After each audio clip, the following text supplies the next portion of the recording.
ଅଘରୀ ମାନଙ୍କର ମୂଳ ଇତିହାସ କ'ଣ? ଭାରତର ପ୍ରଥମ ଅଘରୀ କିଏ ଥିଲେ ଏବଂ ଅଘରୀଙ୍କର ପ୍ରକୃତ ମାନେ କ'ଣ?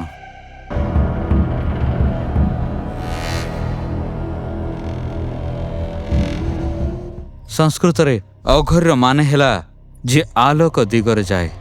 ଏହି ଶବ୍ଦକୁ ଏତେ ଶକ୍ତିଶାଳୀ ମନେ କରାଯାଏ ଯେ ଏହି ଶବ୍ଦଟି ମଣିଷର ଯେକୌଣସି ଅଶୁଭରୁ ମୁକ୍ତ କରିବାର କ୍ଷମତା ରଖିଥାଏ।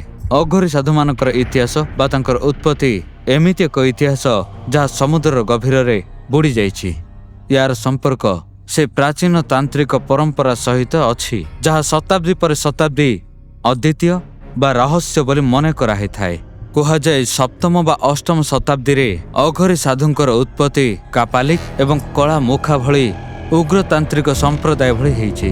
ଏହି ସମସ୍ତ ସାଧୁମାନେ ଖପୁରରେ ଭୋଜନ କରିବା ଏବଂ ତାନ୍ତ୍ରିକ ଅନୁଷ୍ଠାନରେ ମଦ ଏବଂ ମାଂସ ଭୋଗ ଦେବା, ଶବ ସାଧନା କରିବା, ନର ବଳି ଦେବା, ଏହି ସମସ୍ତ ପରମ୍ପରାରେ ଅଘରୀଙ୍କର ଉତ୍ପତ୍ତି, ଯାହାର ଜୀବନ ଆଉ ମୃତ୍ୟୁ ମଧ୍ୟର ଭେଦକୁ ମିଟେଇ ଦେବାର ସାଧନା ଆରମ୍ଭ କରିଥାନ୍ତି। ଅଘରୀମାନେ ଶିବଙ୍କର ବହୁତ ବଡ଼ ଭକ୍ତ।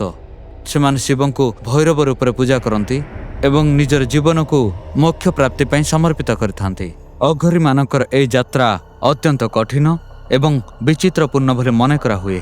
ଅଘରୀ ସାଧୁମାନେ ମନେ କରନ୍ତି ଯେ ସମସ୍ତ ଆଜ୍ଞା ପରମ ଶିବ ଏବଂ ଅଷ୍ଟ ମହାପାଖରେ କାମ, କ୍ରୋଧ, ଲୋଭ, ନିଶା, ଭୟ, ଘୃଣା ଏହି ସବୁଥିରେ ଅବସ୍ଥାନ କରିଥାନ୍ତି। ତାର ଅନ୍ଧକାରରୁ ଆରମ୍ଭ କରି ଆଲୋକ ଦିଗକୁ ଗଲେ ଅବଶେଷରେ ଆତ୍ମାବୋଧ ପ୍ରାପ୍ତ ହୋଇଥାଏ ଏବଂ ଏହି ସାଧନାରେ ଅବଧୂତ ଭଗବାନ ଦତ୍ତାତ୍ରେୟଙ୍କୁ ଅଘରୀ ସମ୍ପ୍ରଦାୟର ପଥ ପ୍ରଦର୍ଶକ ବୋଲି ମନେ କରାହେଇଥାଏ। ତାହେଲେ ଆମମାନଙ୍କ ମନରେ ପ୍ରଶ୍ନ ଆସେ ଯେ ଅଘରୀମାନଙ୍କର ସୃଷ୍ଟି କିଏ? ଅଘରୀ ସାଧୁମାନଙ୍କର ଉତ୍ପତ୍ତି କୁହାଯାଏ ଭଗବାନ ଶିବଙ୍କ ପାଖରୁ, କିନ୍ତୁ ଅଘରୀ ପରମ୍ପରାର ପ୍ରଥମ ସାଧୁ ଯାହାଙ୍କର ନାମ ଆମେ ଜାଣିଛେ ସେ ହେଲେ ବାବା କିନରାମ। ଅଘରୀ ସମ୍ପ୍ରଦାୟର ପ୍ରଥମରେ ସଂଗଠିତ କରିଥିଲେ ବାବା କିନାରାମ, ଯାହାଙ୍କୁ ଅଘରୀ ସାଧୁମାନଙ୍କର ଆଦି ଗୁରୁ ବୋଲି କୁହାଯାଏ। କଥାରେ ଅଛି ଯେ ବାବା କିନରାମ ଜନ୍ମ 1698 ଖ୍ରୀଷ୍ଟାବ୍ଦରେ ଉତ୍ତରପ୍ରଦେଶରେ ରାମଗଡ଼ର ଏକ କ୍ଷତ୍ରିୟ ପରିବାରରେ ହେଇଥିଲା। ତାଙ୍କର ଜନ୍ମ ଭାଦ୍ରବ ମାସ ଚନ୍ଦ୍ରପକ୍ଷ କୃଷ୍ଣପକ୍ଷ ଚତୁର୍ଦ୍ଦଶୀ ତିଥିରେ ହେଇଥିଲା, ଯାହା ଶିବଙ୍କୁ ପୂଜିବା ପାଇଁ ଶୁଭ ବେଳା ହେଇଥାଏ। ଯିଏ 32 ପାଟି ଦାନ୍ତ ନେଇ ଜନ୍ମ ନେଇଥିଲେ, ଯାହା ଏକ ଦୁର୍ଲଭ ଘଟଣା ଏବଂ ଏକ ଆଧ୍ୟାତ୍ମିକ ଶକ୍ତିର ଅଧିକାରୀ ରୂପେ ବିବେଚନା କରାଯାଏ। ସପ୍ତଦଶ ଶତାବ୍ଦୀରେ ଜନ୍ମ ନେଇଥିବା ବାବା କିନରାମଙ୍କୁ ଜଣେ ଚମତ୍କାରୀ ସାଧୁ ଭାବରେ ମନେ କରାହୁଏ, ଯାହାଙ୍କର ଜୀବନ ଅସାଧାରଣ ସବୁ ଘଟଣାରେ ପରିପୂର୍ଣ୍ଣ ଥିଲା। କୁହାଯାଏ ଜନ୍ମର 3 ଦିନ ପର୍ଯ୍ୟନ୍ତ ସିଏ କାନ୍ଦି ନାହାନ୍ତି ଏବଂ ମା କ୍ଷୀରପାନ କରିନାହାନ୍ତି। 3 ଜଣ ଦିବ୍ୟ ସାଧୁ ଯାହାଙ୍କୁ ବ୍ରହ୍ମା, ବିଷ୍ଣୁ ଏବଂ ମହେଶ୍ୱର ବୋଲି ମନେ କରାଯାଏ ତାଙ୍କ ପାଖକୁ ଆସନ୍ତି ଏବଂ ତାଙ୍କ କାନରେ କିଛି ଗୁପ୍ତ ମନ୍ତ୍ର ଦିଅନ୍ତି। ତାପରେ ସେ ପ୍ରଥମ ଥର ଜୀବନରେ କାନ୍ଦନ୍ତି ଏବଂ ମା କ୍ଷୀର ପାନ କରନ୍ତି। ଏହି ଘଟଣାଟିକୁ ତାଙ୍କର ଦିବ୍ୟ ଜନ୍ମର ସୂତ୍ରପାତ ବୋଲି ମନେ କରାହୁଏ।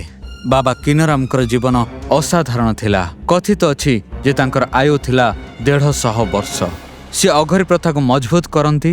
ବାବା କିନରାମଙ୍କ ଦେହରେ ବହୁତ ଅଳ୍ପ ଦିନରେ ଆଧ୍ୟାତ୍ମିକ ବୋଧର ଜାଗରଣ ଦେଖିବାକୁ ମିଳିଥିଲା।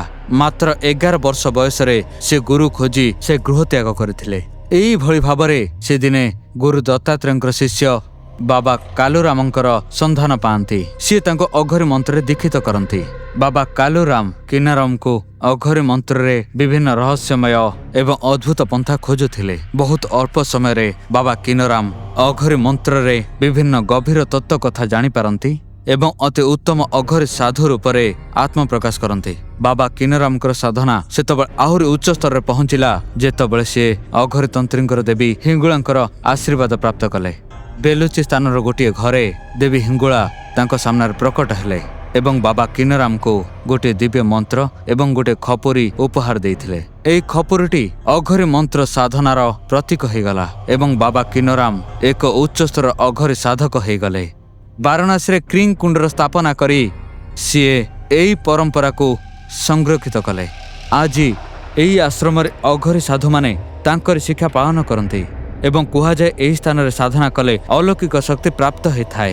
ପରବର୍ତ୍ତୀ ଚାପ୍ଟରରେ ଆମେ ଅଘରୀ ସାଧୁମାନଙ୍କର ଶକ୍ତି ଏବଂ ସିଦ୍ଧି ବିଷୟରେ ଜାଣିବା। ତା ଦେହରେ ଏମିତି କିଛି ଅଲୌକିକ ଶକ୍ତି ଥାଏ ଯାହାଦ୍ୱାରା ସେ ସାଧାରଣ ମଣିଷମାନଙ୍କର ଇଚ୍ଛା ପୂରଣ କରିପାରେ। ଏସବୁ ଜାଣିବା ପରେ ଆପଣ ଆଶ୍ଚର୍ଯ୍ୟ ହୋଇପଡ଼ିବେ। ଅଘରୀ ସାଧୁମାନଙ୍କର ସାଧନା ଏବଂ ତାଙ୍କର ତନ୍ତ୍ରମନ୍ତ୍ର ତାଙ୍କୁ ବିଭିନ୍ନ ପ୍ରକାର ଶକ୍ତି ପ୍ରଦାନ କରେ। ଏହି ଶକ୍ତିଗୁଡ଼ିକ ସିଦ୍ଧି ଲାଭ କୁହାଯାଏ, ଯାହା ଅଘରୀ ସାଧୁମାନଙ୍କୁ ଅଦ୍ୱିତୀୟ କରିଥାଏ। ଏହି ସିଦ୍ଧି ଦ୍ୱାରା ସେମାନେ ନିଜ ଇନ୍ଦ୍ରିୟ, ମାନସିକ ଶକ୍ତି ଏବଂ ଚେତନା ଉପରେ ସମ୍ପୂର୍ଣ୍ଣ ନିୟନ୍ତ୍ରଣ ଲାଭ କରନ୍ତି। ଆସନ୍ତୁ ଜାଣିବା ଏହି 6ଟି ପ୍ରମୁଖ ଶକ୍ତି ବିଷୟରେ। ସର୍ବପ୍ରଥମେ ଇଚ୍ଛା ଆବତି ଶକ୍ତି। ଏହି ଶକ୍ତି ଅଘରୀମାନେ ସାଧାରଣ ମଣିଷମାନଙ୍କର ଇଚ୍ଛା ପୂରଣ କରିବାରେ ସାହାଯ୍ୟ କରିଥାଏ। ଏହି ବରଦାନ ଦେବାର କ୍ଷମତା ତାଙ୍କୁ ଅଦ୍ୱିତୀୟ କରିଥାଏ। ତାଙ୍କର ସେ ଧନ ସମ୍ପତ୍ତିର କାମନା ହେଉ ବା ଶାନ୍ତି, ଏହି କ୍ଷମତା ଦ୍ୱାରା ସେମାନେ ସାଧାରଣ ମଣିଷମାନଙ୍କର ଯେକୌଣସି କାମନା ପୂରଣ କରିଥାନ୍ତି। ଦ୍ୱିତୀୟ ହେଲା ଯାଚନ ଶକ୍ତି। ଏହି ଶକ୍ତି ଅଘରୀ ସାଧୁମାନଙ୍କର ନିଜ ଇଚ୍ଛା ପୂରଣ କରିବା ପାଇଁ ସାହାଯ୍ୟ କରିଥାଏ।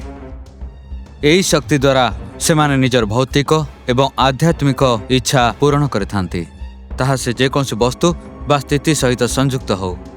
ତୃତୀୟ ଶକ୍ତି ହେଲା ଶ୍ରବଣ ଶକ୍ତି। ଏହି ଶକ୍ତି ହେଲା ସାଧୁଙ୍କୁ ସୁଖ ଏବଂ ଅଦୃଶ୍ୟ ଧ୍ୱନିକୁ ଶୁଣିବାର କ୍ଷମତା ଦେଇଥାଏ।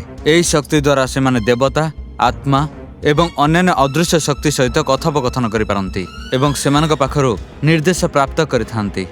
ଅଘରୀ ସାଧୁମାନଙ୍କର ଚତୁର୍ଥ ଶକ୍ତି ହେଲା କ୍ରିୟା ଶକ୍ତି। ଏହି ଶକ୍ତି ତାଙ୍କୁ ନିରନ୍ତର ସକ୍ରିୟ ଏବଂ ସାଧନାରତ ରହିବାର ଶକ୍ତି ଦେଇଥାଏ। କ୍ରିୟା ଶକ୍ତିର କ୍ଷମତା ଧରି ସାଧକ ସର୍ବଦା ଶାରୀରିକ ଭାବରେ ସାଧନାରେ ଲୀନ ଥାଇପାରନ୍ତି ଏବଂ କ୍ଳାନ୍ତ ନ ହୋଇ ନିଜର ସାଧନା ସମ୍ପୂର୍ଣ୍ଣ କରନ୍ତି। ପଞ୍ଚମ ଶକ୍ତି ହେଲା ପ୍ରବେଶ ଅବତି ଶକ୍ତି। ଏହି ଶକ୍ତି ଜଣେ ଅଘରୀ ସାଧୁକୁ ତ୍ରିକାଳଦର୍ଶୀ ହେବାରେ ସାହାଯ୍ୟ କରିଥାଏ, ଯାହାଦ୍ୱାରା ସେମାନେ ଭୂତ, ଭବିଷ୍ୟତ ଏବଂ ବର୍ତ୍ତମାନର ସମସ୍ତ ଘଟଣା ଦେଖିପାରନ୍ତି। ଏହି ଶକ୍ତି ତାଙ୍କୁ ଦିବ୍ୟ ଜ୍ଞାନ ଏବଂ ଭବିଷ୍ୟବାଣୀ କରିବାର କ୍ଷମତା ଦେଇଥାଏ। ସର୍ବଶେଷରେ ସାମର୍ଥ୍ୟ ଶକ୍ତି। ଏହି ଶକ୍ତି ସାଧୁଙ୍କୁ ନିଜର ମନ, ଶରୀର ଏବଂ ଇନ୍ଦ୍ରିୟ ଉପରେ ସମ୍ପୂର୍ଣ୍ଣ ନିୟନ୍ତ୍ରଣ ପ୍ରଦାନ କରିଥାଏ। ଏହି ଶକ୍ତି ଦ୍ୱାରା ସେମାନେ ନିଜର ମନକୁ ଯେକୌଣସି ପରିସ୍ଥିତିରୁ ନିୟନ୍ତ୍ରଣ ରଖିଥାନ୍ତି ଏବଂ ଯେକୌଣସି ପ୍ରକାର ଇଚ୍ଛାରୁ ବିଜୟ ହୋଇପାରନ୍ତି। ଏହି 6ଟି ଶକ୍ତି ଜଣେ ଅଘରୀ ସାଧୁଙ୍କୁ ସାଧାରଣ ମନୁଷ୍ୟଠାରୁ ଉଚ୍ଚତର ପର୍ଯ୍ୟାୟକୁ ନେଇଯାଇଥାଏ ଏବଂ ଏହି ଶକ୍ତି ଦ୍ୱାରା ସେମାନେ ନିଜର ଜୀବନ ଏବଂ ମୃତ୍ୟୁର ପ୍ରଭେଦରୁ ଉଚ୍ଚ ସ୍ତରରେ ପହଞ୍ଚାଇଥାଏ। ପରବର୍ତ୍ତୀ ଚାପ୍ଟରରେ ଆମେ ଜାଣିପାରିବା ଯେ ଅଘରୀ ସାଧୁମାନେ ତାଙ୍କ ସାଧନାରେ ଭାରତର କେଉଁ ତୀର୍ଥକ୍ଷେତ୍ରକୁ ଉପଯୁକ୍ତ ମନେ କରିଥାନ୍ତି, କେଉଁ ତାନ୍ତ୍ରିକ ପୀଠ ତାଙ୍କ ପାଇଁ ସବୁଠୁ ପବିତ୍ର, ଆଉ କେଉଁ ଜାଗାରେ ଅଘରୀ ସାଧୁମାନେ ତାଙ୍କର ଗଭୀର ସାଧନା ସମ୍ପନ୍ନ କରିଥାନ୍ତି। ବନାରସର ମଣିକର୍ଣ୍ଣିକା ଘାଟ, ଯାହାକୁ ମହାଶ୍ମଶାନ ବୋଲି କୁହାଯାଏ, ଏଠାରେ ସର୍ବଦା ଅନ୍ତିମ ସଂସ୍କାରର କଥା ଚାଲିଥାଏ। ମଣିକର୍ଣ୍ଣିକା ଘାଟକୁ ଅଘରୀମାନଙ୍କର ବିଶେଷ ସ୍ଥାନ ବୋଲି କୁହାଯାଇଥାଏ। ୟା ପଛରେ ପ୍ରମୁଖ କାରଣ ହେଲା ବାବା ବିଶ୍ୱନାଥଙ୍କ ମନ୍ଦିର ଏବଂ ଗଙ୍ଗାର 84 ଘାଟ। ଏଠାରେ ଅଘରୀ ସାଧୁମାନେ ଗୁପ୍ତ ସାଧନା କରିଥାନ୍ତି। ଏହି ଘାଟ ବହୁତ ସମୟ ଧରି ତନ୍ତ୍ର ସାଧନାର ପ୍ରମୁଖ କେନ୍ଦ୍ର ଭାବେ ବିବେଚିତ ହୁଏ, କିନ୍ତୁ ବନାରସ ଛାଡ଼ି ଭାରତର ଆହୁରି କିଛି ଜାଗା ଅଛି ତନ୍ତ୍ର ସାଧନାର ଉପଯୁକ୍ତ ସ୍ଥାନ ବୋଲି ମନେ କରାଯାଏ। ଚାଲନ୍ତୁ ଜାଣିବା ଅନ୍ୟ କିଛି ପ୍ରସିଦ୍ଧ ସ୍ଥାନ ବିଷୟରେ, ଯାହା ସହିତ ଅଘରୀ ସାଧୁମାନଙ୍କର ନିବିଡ଼ ସମ୍ପର୍କ ରହିଛି। ସର୍ବପ୍ରଥମେ କୁହାଯାଇଥାଏ ତାରାପୀଠ ବିଷୟରେ। ପଶ୍ଚିମବଙ୍ଗରେ ଅବସ୍ଥିତ ଏହି ସ୍ଥାନ ତାନ୍ତ୍ରିକ ସାଧନା ପାଇଁ ଅତ୍ୟନ୍ତ ପ୍ରସିଦ୍ଧ। ତାରାପୀଠକୁ ତନ୍ତ୍ର ସାଧନାର ଅନ୍ୟତମ ପ୍ରଧାନ କେନ୍ଦ୍ର ରୂପରେ ବିବେଚନା କରାଯାଏ। କଥାରେ ଅଛି ଯେ ଏଠାରେ ମାତା ପାର୍ବତୀଙ୍କର ଆଖି ଦେଖାଯାଇଥିଲା। ଦ୍ୱିତୀୟ ଗୁରୁତ୍ୱପୂର୍ଣ୍ଣ କ୍ଷେତ୍ର ହେଲା ହିଙ୍ଗଲାଜ ଧାମ, ଯାହା ବର୍ତ୍ତମାନ ପାକିସ୍ତାନରେ ବେଲୁଚିସ୍ତାନରେ ଅବସ୍ଥିତ। ହିଙ୍ଗଲା ଦେବୀଙ୍କର ଏହି ଶକ୍ତିପୀଠ ହିନ୍ଦୁ ଧର୍ମର ଏକ ପବିତ୍ର ସ୍ଥାନ ବୋଲି ମନେ କରାଯାଏ, ଯେଉଁଠି ମାତା ସତୀଙ୍କର ମୁଣ୍ଡ ଆସି ପଡ଼ିଥିଲା। ହିଙ୍ଗଲା ଦେବୀଙ୍କର ଅଘରୀମାନଙ୍କ କୁଳଦେବୀ ବୋଲି ମନେ କରାଯାଏ। ଆସାମର କାମାକ୍ଷା ଦେବୀଙ୍କ ମନ୍ଦିର ଭାରତର ଅନ୍ୟ ଏକ ଗୁରୁତ୍ୱପୂର୍ଣ୍ଣ ଶକ୍ତିପୀଠ। ଏହି ସ୍ଥାନ ତନ୍ତ୍ର ସାଧନା ପାଇଁ ଅତି ଗୁରୁତ୍ୱପୂର୍ଣ୍ଣ। କୁହାଯାଏ ଏଠାରେ ଦେବୀଙ୍କର ଯୌନାଙ୍ଗ ପୋତା ହୋଇଛି। ଏଠାରେ ଅଘରୀ ସାଧୁମାନେ ନାନା ଗୁପ୍ତ ଶକ୍ତି ଲାଭ ଉଦ୍ଦେଶ୍ୟରେ ପ୍ରାର୍ଥନା କରିଥାନ୍ତି। ଏହି ସ୍ଥାନ ଅଘରୀ ସାଧୁମାନଙ୍କ ପାଇଁ ଅତ୍ୟନ୍ତ ଗୁରୁତ୍ୱପୂର୍ଣ୍ଣ ମନେ କରାଯାଏ। ୟା ଛଡ଼ା ଭାରତରେ ସେ ଅଘରୀ ତନ୍ତ୍ର ସାଧନା ପାଇଁ ଆହୁରି କିଛି ଗୁରୁତ୍ୱପୂର୍ଣ୍ଣ ଜାଗା ରହିଛି, ଯେମିତିକି ଚିତ୍ରକୂଟ, ପୁରୀ ଜଗନ୍ନାଥ ଧାମ, କାଳୀମଠ ଏବଂ କୋଲକାତାର କାଳୀଧାମ, ନେପାଳର କାଠମାଣ୍ଡୁର ଅଘରକୋଟି ଏବଂ ତ୍ରୟମ୍ବକେଶ୍ୱର ଜ୍ୟୋତିର୍ଲିଙ୍ଗ। ଅଘରୀ ସାଧୁମାନଙ୍କର ଅତ୍ୟନ୍ତ ଗୁରୁତ୍ୱପୂର୍ଣ୍ଣ ସ୍ଥାନ ବୋଲି ବିବେଚନା କରାଯାଏ। ଆପଣଙ୍କ ଗାଁ ବା ସହରରେ ଏମିତି କୌଣସି ଜାଗା ଅଛି ଯେଉଁଠି ତାନ୍ତ୍ରିକ ସାଧନା କରାଯାଏ? ଯଦି ଏମିତି ହେଉଥାଏ ତାହେଲେ କମେଣ୍ଟ କରି ନିଶ୍ଚୟ ଜଣାଇବେ। ପରବର୍ତ୍ତୀ ଅଧ୍ୟାୟରେ ଆମେ ଜାଣିବା ଯେ ଅଘରୀ ବାବା ଏବଂ ନାଗା ସାଧୁମାନଙ୍କ ମଧ୍ୟରେ କ'ଣ ପାର୍ଥକ୍ୟ ଅଛି। ଦୁଇ ଜଣଙ୍କର ସାଧନା ଏବଂ ଜୀବନଶୈଳୀ ଅଲଗା ହେଲେ ବି ସେମାନଙ୍କ ମଧ୍ୟର ପ୍ରଭେଦ ଗୋଟିଏ ଅତ୍ୟନ୍ତ ମନକୁ ଛୁଇଁଲା ଭଳିଆ ଜିନିଷ। ଅଘରୀ ସାଧୁ ଏବଂ ନାଗା ସାଧୁ दुई संप्रदाय भगवान शिवंकर अनुजायी किंतु तांकर साधना एवं जीवन शैली संपूर्ण अलग होता है। आसंतु जानिबा केउं भଳି भावरे। प्रथमे कह जाए गुरु विषय रे। अघरी साधु मानकर गुरु भगवान शिव जे भगवान शिवंकर पंचम अवतार रूप में पूजा पाते। अन्य दिगरे नागा साधु माने आखेड़ार प्रधान रे तांकर प्रधान गुरु हिसाब से विवेचित होती, जी नागा साधु मान को दीक्षा दियंती एवं पथ देखाती। एबे आमे जानिबा प्रमुख स्थल विषय रे। अघरी साधु माने बेसी समय श्मशान घाट रे साधना करिथांती। अन्य दिगरे नागा साधु माने हिमालय, काश्मीर एवं उत्तराखंडर विभिन्न गुंफारे साधना करिथांती। तांकर साधना स्थल गुप्त थाए एवं सेमाने साधना पाई विभिन्न स्थान घुरी बुलंती। साधना स्थल रे अनेक विभेद अछि। अघरी साधु माने श्मशान घाट रे मृतदेह मध्य साधना करती एवं नागा साधु माने अनेक गुप्त स्थान रे गुंफारे साधना करिथांती। दुई संप्रदायर दीक्षार प्रक्रिया अलगा। अघरी साधु हबक हेले जनकु बहु वर्ष धरी श्मशान रे साधना करबाक हेइथाय, हेले नागा साधु को कौनसी आखेड़ार दीक्षा नेबा जहा मध्यरे अति कम 12 वर्ष कठिन साधना करबाक पड़िथाय। एबे आलोचना करबा भोजन विषय रे। अघरी साधु माने मांसासी, से माने मनुष्य सहित पशु मानकु भी भोजन करिथांती, हेले नागा साधु माने मांसाहारी एवं शाकाहारी उभय हेइथांती। अधिकांश मांसाहारी हेले भी किछि नागा साधु शाकाहारी हेइथांती। वस्त्र कथा कहिबा गले अघरी साधु माने तांको शरीर को पशुर चमड़ा रे आवृत करके रखिथांती, जोठी नागा साधु माने वस्त्रहीन उलग्न अवस्था परिभ्रमण करिथांती। एइटा तांको साधना रे गोटे गुरुत्वपूर्ण अंश। ब्रह्मचर्य पालन रे एई दुई संप्रदायर विभेद अछि। नागा साधु माने कठोर भाव रे ब्रह्मचर्य पालन करिथांती, से माने यौन संपर्क ठारू संपूर्ण भावे दूरेकी थांती। अघरी साधु माने ब्रह्मचर्य पालन करंतिनी किंतु से माने मृतदेह सहित शारीरिक संपर्क स्थापन करंती, कारण से माने शिव एवं शक्तिर उपासनार एक पद्धति रूपे देखंती। आध्यात्मिक उद्देश्य अघरी साधु मानकर जीवन एवं मृत्युर प्रभेद को निषेध करी मुख्य प्राप्ति, सेमिति नागा साधु मानकर उद्देश्य धर्म एवं समाज को रक्षा करबा पई तपस्या करिथांती। दुई संप्रदायर धार्मिक अनुष्ठान अलगा। अघरी साधु मानकर तंत्र साधना, शव साधना एवं श्मशान साधना करंती, जोठी नागा साधु माने अग्नियज्ञ एवं तपस्या द्वारा तांकर साधना संपन्न करंती।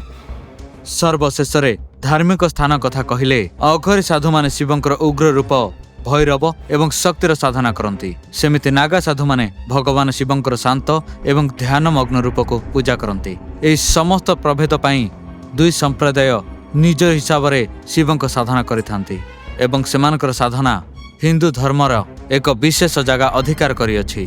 ताहले बंधु माने एहा थिला अघरी साधु मानकर रहस्यमय गल्प। आपण मानकर कौन वक्तव्य आमको कमेंट कर अवश्य जणाइबे। आमे आपनक प्रत्येक कमेंट को अत्यंत जत्न सहकारे पढ़िबो एवं आमको जणातु जे परवर्ती डॉक्यूमेंट्री आपण माने को विषय उपरे देखिबा को चाहंती। सेत दिन पर्यंत धन्यवाद।